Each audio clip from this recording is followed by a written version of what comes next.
Sa gitna naman po ng hidwaang naganap sa pagitan ng mga lider ng bansa, nagsalita na po ang pamunuan ng Iglesia ni Cristo kaugnay sa pagkakadawit ng pangalan ng INC. Narito po ang report. Sinagot ng Iglesia ni Cristo sa pamamagitan ng tagapagsalita nito na si kapatid na Edwil Zabala ang mga isyung ibinabato sa INC.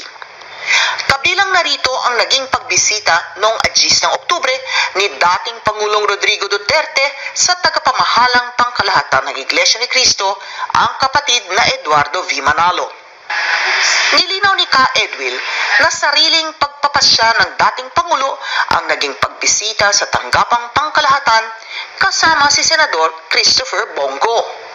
Nagtungo sila sa central office ng Iglesia ni Cristo para personal na bumati sa nalalapit na kaarawan ng kapatid na Eduardo Manalo.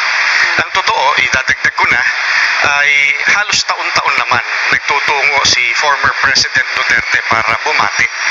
Gayunman, ipinaubaya na ng INC kay dating Pangulong Duterte ang pagtugon sa pagdadawit dito ni dating Police Colonel Royina Garma nang sabihin na nagpahanap siya ng isang police official na miyembro ng INC para mangasiwa sa war on drugs ng kanyang administrasyon.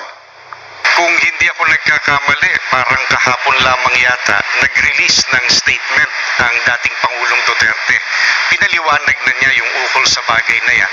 Palagay ko siya higit sa lahat ang makapagpapaliwanag ng mas malalim kung bakit gano'n ang choice niya. Sa isang panayam, ipinaliwanag ni dating Pangulong Duterte ang dahilan bakit sa isang miyembro ng Iglesia ni Cristo niya nais ipagawa ang trabaho. Paliwanag ng dating Pangulo, may tiwala siya sa isang INC dahil maaasahan sa pananalapi at hindi ibubulsa ang gugugulin sa mga proyekto ng gobyerno. Sa isyu naman ng pagkasira ng samahan ni na Pangulong Ferdinand Marcos Jr. at Vice President Sara Duterte, naniniwala ang Iglesia ni Cristo na mas makabubuti para sa sambayanan ang pananatiling nagkakaisa ng mga leader ng bansa. Matatandaan na noong 2022 national elections, sinuportahan ng Iglesia ni Cristo ang unity ni na Pangulong Marcos at VP Sara. Alam naman natin na talagang bumabangon ang hindi pagkakaunawaan, pero dahil tinanong nyo kami at kami ay isang relihiyon, ay ibabalik ko lang doon sa aral na sinasampalatayanan ng Iglesia ni Cristo. Alang-alang doon sa aral ng Panginoong Hesukristo, ang hangad namin magkasundo, magkaunawaan, sapagkat ang makikinabang naman ay ang bansang Pilipinas kapag lahat ng leader natin sa ating bayan nagkakaisa.